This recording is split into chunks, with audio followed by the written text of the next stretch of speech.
Friends, engineering mathematics 3 के random variable के third lecture में आपका स्वागत है। आज हम बात करेंगे कंटीन्यूअस रैंडम वेरिएबल के बारे में।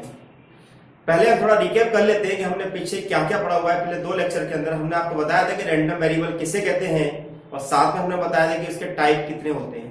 हमने आपको बताया था कि there are two types of the random variable, one is called the discrete random variable and second is called the continuous random variable.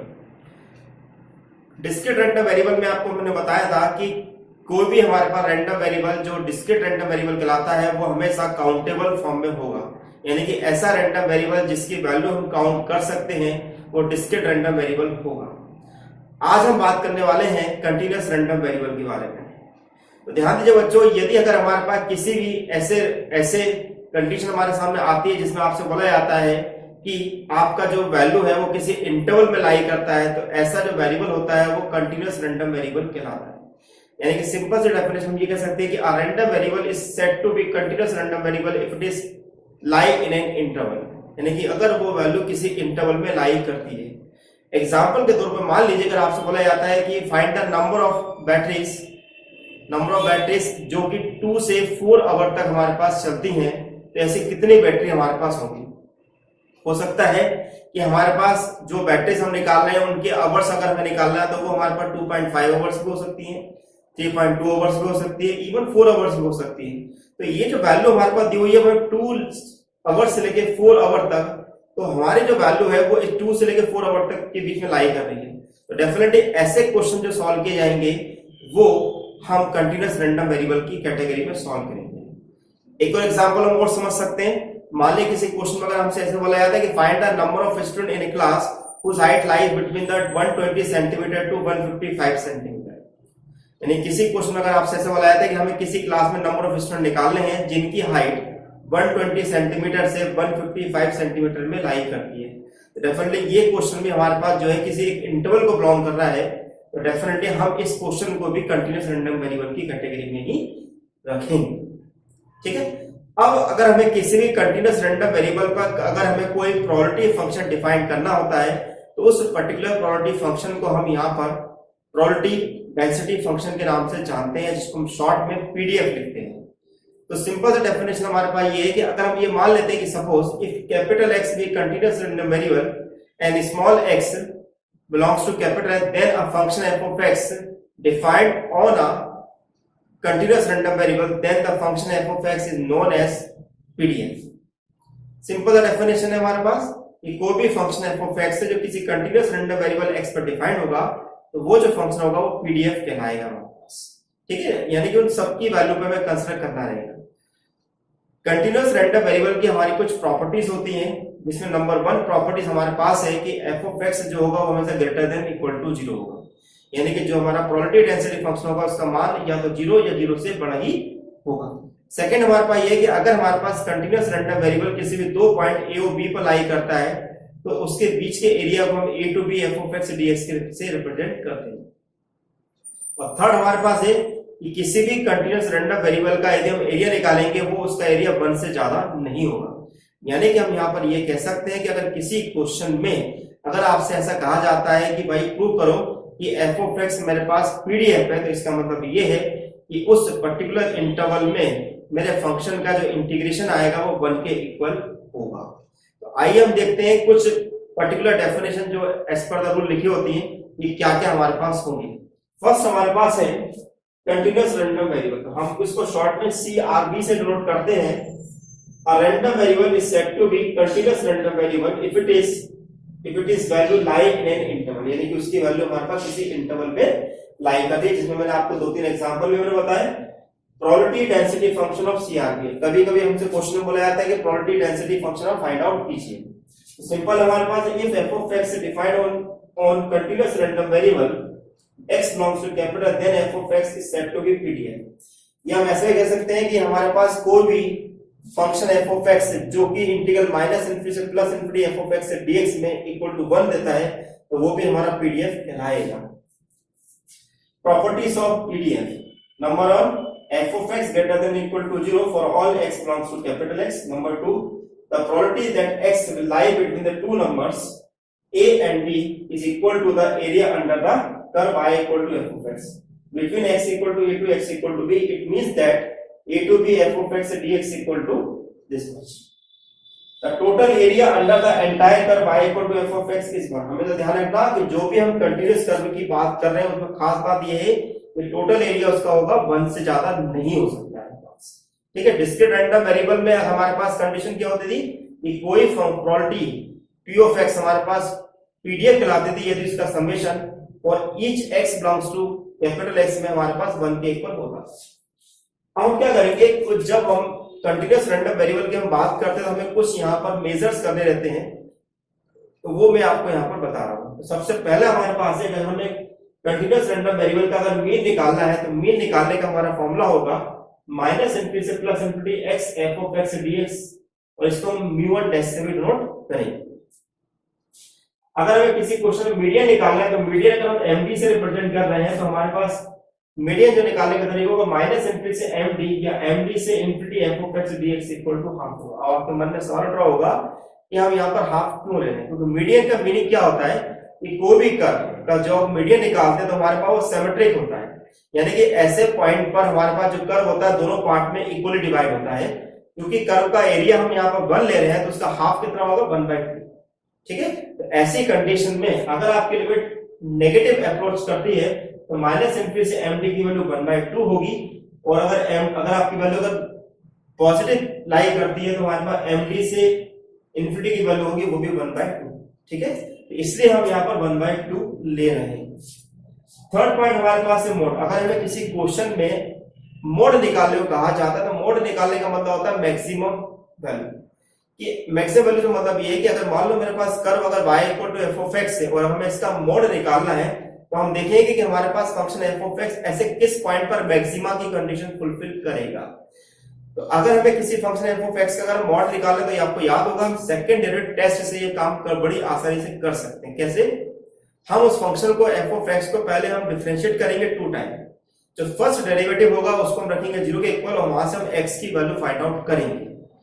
वो वैल्यू उठा के रखेंगे सेकंड डेरिवेटिव के अंदर। अगर हमारे पास सेकंड डेरिवेटिव की value x equal to a पर अगर लेस देन 0 आ जाती है तो हम कहेंगे कि हमारा function x equal to a पर मैक्सिमम है, तो x इक्वल टू a उस फंक्शन f of x का मॉड कहलाएगा। Point clear. फोर्थ पॉइंट हमारे पास है मीन डेविएशन अबाउट मीन। अगर हमें किसी क्वेश्चन का अगर हमें मीन डेविएशन निकालना है तो मीन डेविएशन का फॉर्मूला यूज करेंगे माइनस इनफिनिटी से plus infinity mod of x minus m f of x dx। Okay, next हमारे पास है फिफ्थ मूवमेंट अबाउट ओरिजिन। हम यहाँ पर 2 टाइप के मूवमेंट पढ़ेंगे, एक हम पढ़ेंगे मूवमेंट अबाउट द ओरिजिन, एक पढ़ेंगे मूवमेंट अबाउट द मीन। तो मूवमेंट अबाउट द ओरिजिन से मतलब हमारे पास ये है कि मान लो अगर हमें आर तो मूवमेंट अबाउट द ओरिजिन निकालना है तो हमारा फॉर्मूला होगा mu r dash equal to minus infinity से plus infinity x to the power r f of x dx। अगर हम म्यू 1 डैश निकालते हैं तो हमारे पास r की जगह 1 हो जाएगा तो x into f of x। और ध्यान दीजिएगा ये वैल्यू वही है जो हमारे पास मीन की है, यानी कि हमने इसको मीन रिप्रेजेंट कर दिया। सेकंड, अगर हमें म्यू 2 डैश निकालना तो म्यू 2 डैश की वैल्यू होगी माइनस इनफिनिटी से plus infinity x to the power 2 यानी कि x square f of x dx। हम जितने भी मूवमेंट अगर हम निकालना चाहते हैं तो हमारे पास पावर इंक्रीज होती जाएगी मूवमेंट अबाउट द ओरिजिन के अंदर। नेक्स्ट, अगर हमें किसी क्वेश्चन में वेरिएंस या स्टैंडर्ड डेविएशन निकालना है तो सिंपल सा है, वेरिएंस इक्वल टू होता है mu 2 minus mu 1 dash square, यानी कि हमें वेरिएंस निकालने के लिए म्यू 2 भी निकालना पड़ेगा और म्यू 1 भी निकालना होगा। सेकंड, अगर हमें स्टैंडर्ड डेविएशन निकालना है तो स्टैटिस्टिक्स की लैंग्वेज के अकॉर्डिंग स्टैंडर्ड डेविएशन जो होता है वो अंडर रूट ऑफ वेरिएंस कहलाता है। ठीक है, इसके अलावा मेरे पास कई भी और भी मेजर्स हैं वो हम निकालने हैं। मूवमेंट अबाउट द मीन अगर हमें किसी का निकालना है उसको रिप्रेजेंट करते हैं म्यू से, तो r movement about the mean हमारे पास होगा defined by mu r equal to minus infinity से plus infinity x minus m की power r f of x dx। अगर हमें किसी क्वेश्चन में अगर हमें डिस्ट्रीब्यूशन फंक्शन निकालना है या क्यूमुलेटिव डिस्ट्रीब्यूशन फंक्शन निकालना है जिसको हम कैपिटल f of x से रिप्रेजेंट करते हैं, तो f of x हमारे पास लिखा है px less than equal to x minus infinity से plus infinity f of x sorry minus infinity से x f of x dx, या अगर हमारे पास वैल्यू का लिमिट पॉजिटिव चल रही है तो x to infinity f of x dx। अगर हमें किसी क्वेश्चन में अगर प्रोबेबिलिटी डिस्ट्रीब्यूशन फंक्शन अगर हमें प्रूफ करना है तो जैसे कि मैंने आपको पहले ही बताया कि हमें माइनस इनफिनिटी से plus infinity f of x dx equal to 1 proof करना होगा। 10th हमारे पास है, अगर हमें किसी क्वेश्चन में डिस्ट्रीब्यूशन फंक्शन गिवन है और इसके कॉरस्पॉन्डिंग में अगर मुझे प्रोबेबिलिटी डेंसिटी फंक्शन निकालना है तो हमारा f ऑफ x जो होगा वो d by dx of f of x या small f of x equal to f dash x होगा। अब हम क्या करते हैं कि इन मेजर्स के ऊपर हम कुछ प्रॉब्लम यहाँ पे सॉल्व करेंगे और देखेंगे कि वो क्वेश्चन किस प्रकार से सॉल्व किए जाएंगे। Function f of x defined as f of x equal to 0 when x less than 2, 1 upon 18 3 plus 2x 2 less than equal to x less than equal to 4 and 0 when x greater than 4, then prove that f of x is PDF। अगर हमें किसी question को हमें PDF prove करना है तो क्या करेंगे, उस क्वेश्चन का इंटीग्रल माइनस इनफिनिटी से प्लस इनफिनिटी 1 प्रूव करेंगे। सेकंड पार्ट हमसे बोला गया है कि find p 2 less than equal to x less than equal to 3, यानी कि हम उसके कॉरस्पॉन्डिंग में ये प्रॉपर्टी निकालना चाहेंगे। तो देखें ये क्वेश्चन किस प्रकार से सॉल्व करेंगे। पहला है हमारे पास फर्स्ट पार्ट प्रूव करना है PDF if f of x is PDF then integral minus infinity से plus infinity f of x dx equal to 1। ठीक है, इसका LHS देखते हैं। LHS हमारे पास है दिस इज माइनस इनफिनिटी से plus infinity f of x dx। आप देखेंगे कि हमारे पास x लेस देन 2 लिखा है, इसका मतलब है कि मेरी लिमिट जो है माइनस इनफिनिटी से 2 लिखाएगी। तो फर्स्ट पार्ट में हम क्या लिखेंगे, this is minus infinity 2 this is 0 dx। Second part में हमारे पास लिमिट है 2 से 4, 2 से 4 पे मेरे पास फंक्शन लिखा हुआ है, दिस इज 2 से 4 1 upon 18 3 plus 2x dx। और थर्ड पार्ट में 4 से इंफिनिटी जो होगा हमारे पास वो 0 dx। ओके, फर्स्ट पार्ट हो गया 0, दिस इज 1 upon 18। 3 का अगर हम मल्टीप्लाई करेंगे कितना आएगा, this is 3x plus x square limit 2 to 4 and this is 0, this is 1 upon 18 3 4 minus 2 and this is 16 minus 4। Okay, कितना हो गया मेरे पास, this is 1 upon 18 this is 6 and this is 12 that means 1। यानी कि हमारा फंक्शन जो है f of x जो है पीडीएफ है। सेकंड क्वेश्चन में सेकंड पार्ट में हमसे क्या मांगा गया है कि आपको वैल्यू निकालिए p 2 less than equal to x less than equal to 3। तो ये हम कैसे निकालते हैं, p 2 less than equal to x less than equal to 3, it means that 2 से 3 f of x dx। आप देखेंगे मेरे पास 2 से 3 तो कोई लिमिट दे रही थी, लेकिन मैं 2 से लेके 4 के बीच में मेरे पास 2 से 3 जरूर आता है, तो हम इसके कॉरस्पॉन्डिंग में फंक्शन इतना कंसीडर कर लेंगे। तो हमारे पास लिखा आएगा दिस इज 1 upon 18 2 से 3 plus 2x dx, यानी कि 1 upon 18 this is 3x plus x square 2 से 3, यानी कि 1 upon 18 3 that is 3 minus 2 and this is 9 minus 4, it means that 1 upon 18 this is 3 plus 5 यानी कि 8 by 18 यानी कि 4 by 9। ओके, तो क्वेश्चन बड़ा ही आसान है, आप आराम से क्वेश्चन कर सकते हैं। एक और क्वेश्चन देखिए, then find the value of k and also find the distributive function capital f of x, जबकि हमारा स्मॉल f of x कैसा दे रखा है, हमको एक पीडीएफ फंक्शन दे रखा है। ठीक है, यानी कि अगर हमें पीडीएफ फंक्शन दे रखा है तो इसका मतलब ये है कि हमारा जो इंटीग्रल है वो हमें 1 के इक्वल दे रखा है, तो आराम से k की वैल्यू को फाइंड आउट कर सकते हैं। देखिए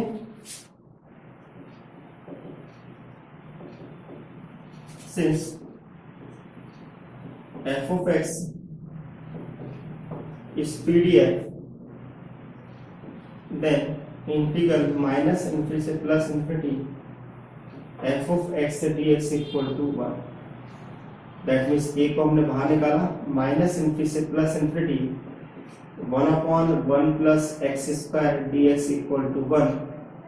इट मीन्स दैट इसको अगर हम इंटीग्रल करेंगे तो ये हमको मिलेगा tan inverse x minus infinity to plus infinity equal to 1। That means k tan inverse infinity और tan inverse minus infinity equal to 1। that means k equal to, this is 90 and minus 90 equal to 1. It means that this is k, pi equal to 1, तो k equal to मेरे पास आ गया 1/5. ठीक है। Second part हमारे पास पूछा गया है कि डिस्ट्रीब्यूटिव फंक्शन निकालिए, तो अभी हमने पीछे डिस्ट्रीब्यूटिव फंक्शन देखा था। सेकंड पार्ट हमारा है if f of x is distributive function, then f of x equal to minus infinity to x f of x dx. Okay, अब वैल्यू को रखें हम यहाँ पर, this is k minus infinity to x and this is 1/1 plus x square dx. k की वैल्यू हमने निकाली है 1/पाई, इसको अगर हम इंटीग्रेट करते हैं तो this is tan inverse x minus infinity to x 1/पाई. x रखेंगे तो tan इनवर्स x ही मिलेगा और माइनस इंफिनिटी रखेंगे तो आपको मिलेगा 1/पाई. This is tan inverse x plus pi by 2. तो ये आपका डिस्ट्रीब्यूटिव फंक्शन हमें मिल गया। ठीक है, इस प्रकार से हम ये क्वेश्चन सॉल्व करते हैं। तो डियर फ्रेंड्स, आपको मेरा लेक्चर कैसा लग रहा है तो मुझे चैनल के कमेंट बॉक्स में जरूर बताएं। अगर आपको इस तरह की किसी प्रकार की कोई क्वेरी है तो मुझे आप चैनल कमेंट बॉक्स में पूछ सकते हैं। अभी हमने आपको केवल आज इतना बताया हुआ इस लेक्चर में कि हम किस प्रकार से हम कंटीन्यूअस रैंडम वेरिएबल क्या होता है, उसकी प्रॉपर्टीज क्या होती है और कौन कौन से फॉर्मूले से हम उनकी वैल्यू निकाल सकते हैं, और साथ में हमने आपको कोई 2 ही प्रॉब्लम आपको यहाँ पर डिस्कस करेंगे। नेक्स्ट लेक्चर को देखना मत भूलिएगा, जिसमें मैं आपको बताऊंगा कैसे हम मीन, वेरिएंस, स्टैंडर्ड डेविएशन या मीन डेविएशन निकालना बताएंगे। साथ में हम आपको ये भी सिखाएंगे किस प्रकार से हम यहाँ कुछ और वैल्यूज भी हम फाइंड आउट करेंगे। तो ठीक है, आप मेरे लेक्चर को सब्सक्राइब कीजिएगा, चैनल को सब्सक्राइब कीजिएगा और नोटिफिकेशन बेल को प्रेस करना ना भूलिएगा। Thank you for watching my lecture.